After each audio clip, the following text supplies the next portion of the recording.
Hi guys, I'm giving my skin a little breather right now.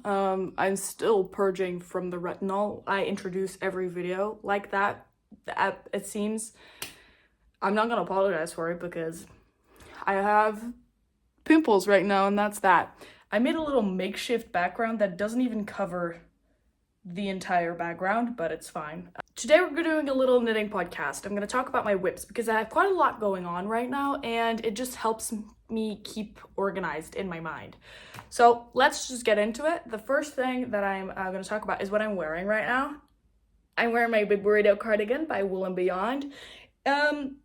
This was a pain in the ass. I started this in like October or November of 2023 and I finished it 2 minutes ago. I just finished putting on these little, I still have to close up this one and sew in the end, but I just finished it. I'm gonna try and show you right now. This is what it looks like. It's a wrap cardigan. I was super scared that I wasn't gonna have enough yarn to finish this because I calculated everything and I got the yarn from Malabrigo, gifted once again to Malabrigo. I'm doing another collab with them and I'll talk about that later, but so I just finished this one and it was a pain in the ass to follow the instructions because you had to, it's a round yoke, so you had to increase in the round while at the same time counting the stitches along the sides and when you should start increasing for the overlap. I usually don't really wear wrap cardigans and I usually hate garter stitch because this entire thing is made out of garter stitch. Usually I hate garter stitch, but I saw that cardigan and I've talked about it before, I think, and I just loved it. I also really loved the color. So I basically did the same what she did from Wool and Beyond. I just changed the color from purple to pink. This is a one-stranded, this is the Malabrigo washed in the color Valentina, and it is a one-strand yarn. I'm not sure, let me check. It is a 100% superwash merino. I've never worked with a one strand before. Sometimes it is a super soft yarn and literally every time I try Malabrigo yarn, I'm like, this is the softest yarn I've ever used. First with the Rios, now with the washed, and later with the Dos Tierras that I will talk about. But it's true. This is like, it's gorgeous. Like, it's beautiful. As I was saying, I was scared that I wasn't gonna have enough yarn, but I did. And I did it in order, like, I knitted my sleeves a little shorter and then I blocked them and they are the perfect length now. And I did the same for the body. And in order to save some yarn, like if I block it and it's the perfect length and it doesn't look weird, then I can use that yarn that is left over for the ties because literally all that I had left to do were the ties. And on the inside, there's actually one unfinished piece right here. Here you just have to make like a little I-cord and then make one here as well. And then you can tie it first here and then tie it on the outside.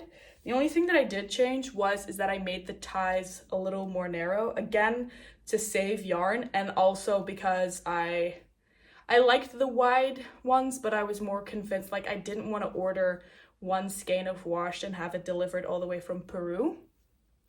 So yeah, that's what we're rocking with.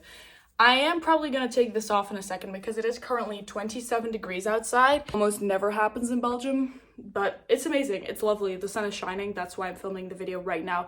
It's just really hot because this is merino. So that was my first finished object. I have 2 finished things right now. Normally there would have been 3. I was working on a bandana with like a single skein that I have from like 5 years ago. But I just got really angry because it didn't take on the shape that I wanted it to. So next up, we're going to talk about my soft serve shorts that I made. These are the soft serve shorts. This is the front and this is the back. It's symmetrical. It's completely symmetrical, but the only reason I wear this on the back is because you can see the line where I changed color. I did just release a pattern for this, so if you want to, you can go and buy it. I used crème casseau wool 6-ply Edelweiss, which is also alpaca with wool. So it's super hot, it's super warm, so I do not recommend it. But I was working on a pair of socks and I decided that I hate knitting socks. And so I used it to make shorts. And so if I make a second pair, which I do really want to do, I'm gonna use cotton. So a couple of things about it. It's made completely in broken rib. I did run out of yarn, so I had to order a different type of yarn. So you can see that the bottom is a little more pinkish than purple. It's completely made in broken rib. There are no short rows in the back, which maybe I should have added, but because it's worn pretty high-waisted, and I did ask this question to some other designers, and they were like, if it's really high-waisted, or if it's high-waisted, I don't add short rows, because it sits pretty high above your bum, so you don't really need short rows. So I didn't add short rows just because I'm not advanced enough in my knowledge to add those in patterns yet. The only thing I have to do that is mentioned in the pattern is, so the waistband, I was unsure what I was going to do with it. I thought first a double knitted one or like this or whatever, but then I actually kind of like the look of it being rolled up. So the only thing that I'm going to do to keep the shorts from sagging down is I'm going to weave a little elastic thread through the front of the waistband so that when it rolls up, you don't see it, but it's still there and it keeps the shape of the shorts.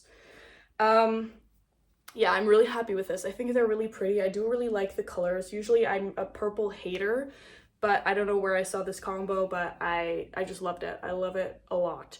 And the broken rib stripes are definitely inspired by the Friday tee by Petite Knit. I've talked about it before, really like it. Still not sure if I'm gonna make it. It's like all the way at the bottom of my whip, like, or want to knit list, because the, what is it called? The Marguerite? I don't know. Petite Knit's newest cardigan, like the little cardigan with the half sleeves.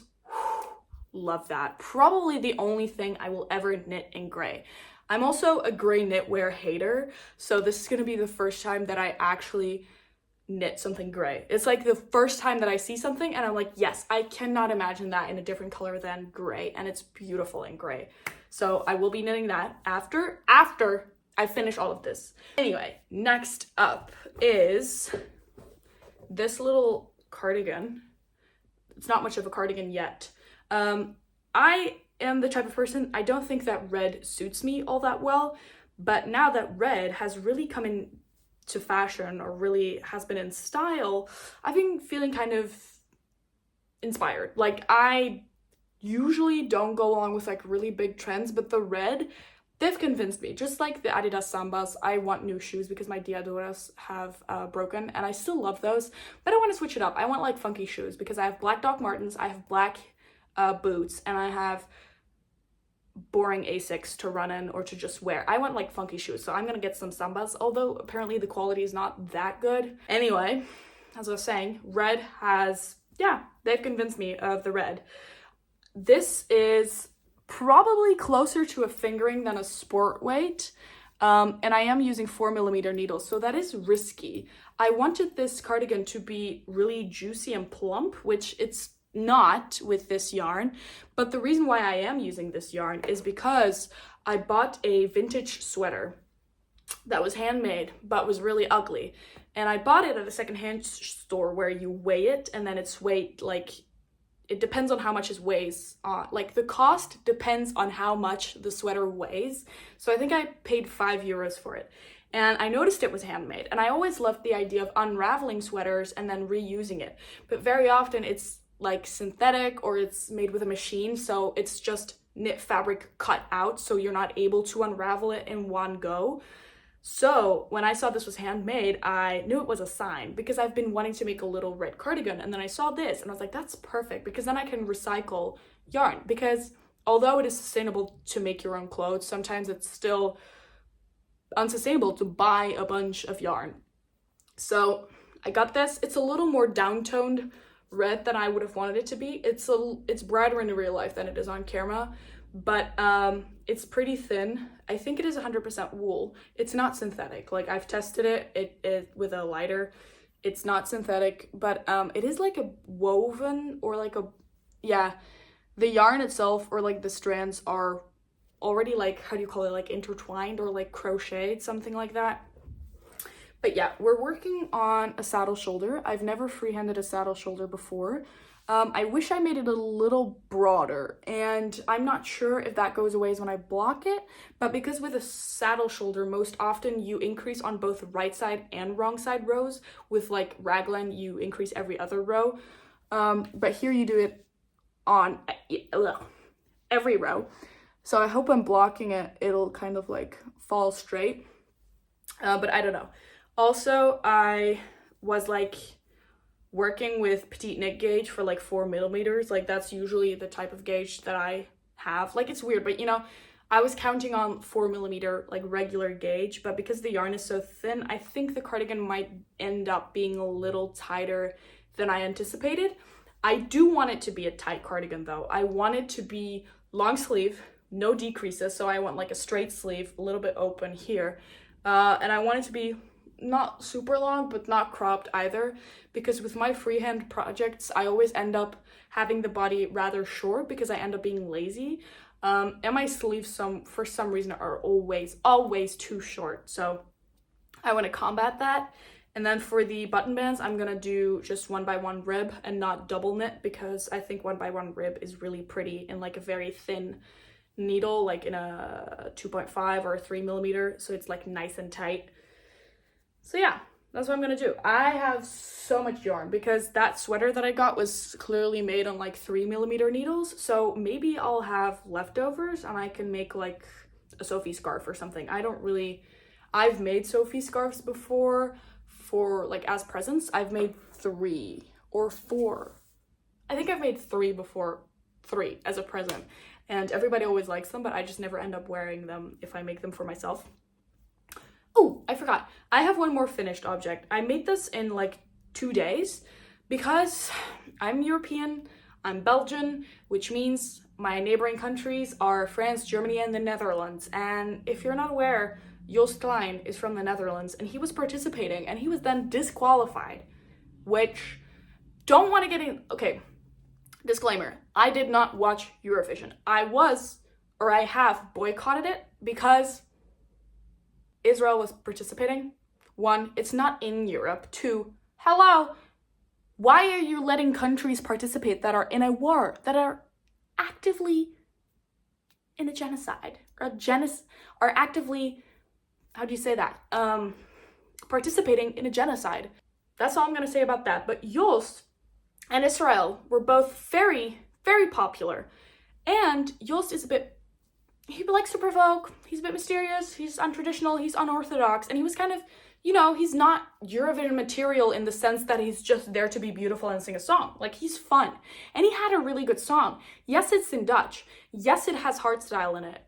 It was like a beautiful tribute to his parents, and I have been watching TV, and he was on this very famous quiz that we have in Belgium, and he, like, every episode he was saying, like, I want to go to Eurovision, I want to go to Eurovision, like, I want to. He's been saying that for months and months and months, and he was disqualified the day of the finale, which is ridiculous. They say he harassed a camera woman or threatened her, but the camera woman was apparently following him and filming him when he had disclosed multiple times, and a promise was made that he wouldn't be filmed after his performance when he went to the green room.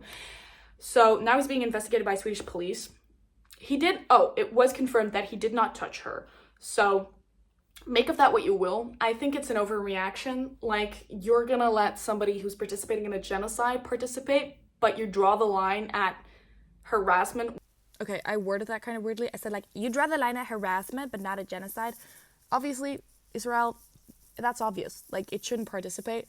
But I meant, like, of course harassment's not okay. Like, I wasn't there, okay? I don't know exactly what happened. If he did end up saying, like, I'll kill you if you do this again, yeah, then you should be disqualified, I guess. But as far as we know, he hasn't touched her, and she, in the first place, was harassing him by filming him against his will, and against his manager's will, and whatever, and against the rules that are set up. So that's also kind of harassment. I just wanted to make it clear that I'm not like, you shouldn't disqualify somebody for harassing. Like, of course, harassment's bad, like, obviously. When they say he's, like, not following the rules, but that camera woman was not doing her job if he was harassing her. She was harassing him, okay? I'm not saying, like, Joost has anything to do with the participation of Israel, but I do know that he has been provoking, or, like, has been, for example, when she was asked the question, her manager or whatever was immediately answered, like, you don't have to answer that if you don't want to, and Joost yelled, why not? Which, valid question, okay? If you're there, you have to expect that this is gonna happen. And so I guess they didn't like it. It just really feels like, and I'm not the person to, like, get into conspiracy theories, but I really feel like they just wanted to have a reason to get rid of Joost, because he was really popular and he was questioning the participation of Israel which is valid. But a lot of people were against the participation, so it's not a weird thing to complain about. Bambi Thug and France, all of them have like shown protest, and they were all asked to remove their like protests and whatever. So anyway, long rant of 2 minutes. I made a Udo Papa scarf. It's a tie. It's a fake tie that I knit in 2 days. It's double knit in some random acrylic that I had, and then I knit like this extra piece, and then I pulled it through so that it looks like a tie. And with my absolutely ghastly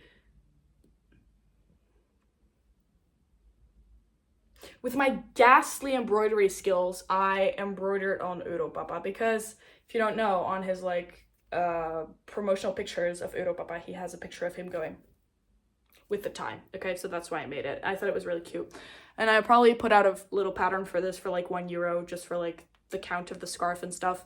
I mean, I don't know how I'm gonna like. I can include the pixels if you want to knit the words on there. If you want to knit the word on there or duplicate stitch it, I just did it with awful embroidery, but I thought it was really fun and cute, and I made a little reel about it, so you can go watch it. Okay, next, I have 2 more things. I am really sweaty because it's really hot. Okay. Next, I mentioned that I had another project going on with Malabrigo yarn. This is going to be the Wanaka sweater. I don't know if that's the correct pronunciation, because I believe that Andy Knits is from New Zealand. So this is the Wanaka sweater by Andy Knits. It was a lovely sweater. I thought it was really beautiful, and my boyfriend also really liked it, and I don't believe in the boyfriend like sweater curse. I've knit him a sweater before a year ago. We're still together. Anyway, we're knitting him the Wanaka sweater with stripes. I thought it would be really cute. He wanted a stripy sweater, and we decided to go with like 3 centimeter stripes in azul profundo and in natural. Okay, 2 colors from the Dos Tierras yarn from Malabrigo. Again, one of the softest yarns I've ever touched. This yarn as well is quite thin. I think it's a sport weight, and usually I like to use a DK weight for my yarns. I'm gonna have to check real quick. Okay, I just grabbed a skein of the Azul Profundo. This is 50% merino wool and 50% baby alpaca. It said you can use, it's meant for like 3.75 to max 4 millimeters. Super soft, but because my boyfriend is rather buff, his previous sweater, which is the Moby sweater, that already doesn't have a lot of ease, is getting kind of tight. So we are making him a large of the Wanaka sweater, and the Wanaka sweater is meant to have 20 centimeters of ease, something like that. So it is meant to be an oversized sweater, which is good. But I was scared that because the yarn is rather thin, my gauge wouldn't match. But it actually does pretty well, and what I actually do like about it, because it is a little thinner, it is really flowy, or like you can't see it on camera, but it's gonna be really flowy. And I love the colors. Like the Azul Profundo is a little uneven because obviously it's hand dyed, but I love it nonetheless. My boyfriend said it kind of looked like it's shiny, which I don't know if that's a good thing or a bad thing. But for the back panel, I have to work these stripes until it measures 30 centimeters. So after I finish this white stripe, I'll continue with the one more blue stripe, and then we're done, and then I can start with the shoulders. Yeah, if you like want to know how I just did the stripes, I just started out, and every 8 rows I just change colors, because for me 8 rows came out exactly to 3 centimeters. So I think that's lovely. I've been really enjoying knitting with this yarn so far, and I already feel sad that I'm gonna give this to my boyfriend. Like I'm gonna have to make one for myself, probably in the same yarn, because I just love it so much. Okay, I wanted to make this a little shorter knitting podcast, and I can see myself in my phone right now. We're at 22 minutes, so I can show you one more thing, which is also my last thing. Again, this is from my Malabrigo collab from last year. This is the Moda Mulberry Silk in the silvery color. I made my blouse #1 by My Favorite Things Knitwear with this in double-stranded, because it was meant to be on 5mm needles. My mom washed it, and it kind of became a little saggy, which is a little sad. but now I have quite some leftovers. Like I have 2 of these and then I have some little skeins left. And I think, or I hope, it might be enough to make a small crop top with. So I am planning on making a crop top. I'm using 3mm needles and I genuinely only have 3 rows done so far, so there's literally nothing to see. But what I'm planning on making is a very simple crop top that just goes like this and then straight or like in a diagonal down, like no curvy fancy armholes, just like triangles basically. And then at the bottom, the only thing that I want to be like different is that it just doesn't go straight all around, but it has a curve in the front and the back so that it goes like this on the sides. And then, you know what I mean? It's just like 2 half circles, one on the front and one on the back. That's the only thing I want to do about it, because my mom has a top like that from the 90s and I really liked it. So I want to recreate that, but just with just a little shorter. That's all basically. So yeah, that's all of it. That's all of my current whips right now. I don't really have any new yarn except for like the retro or like the vintage yarn and the dos tierras. And yeah, I just wanted to talk about those things. So let me know if you enjoyed the video. If you liked the video, please like, please subscribe. I try to post like once a week or every 2 weeks.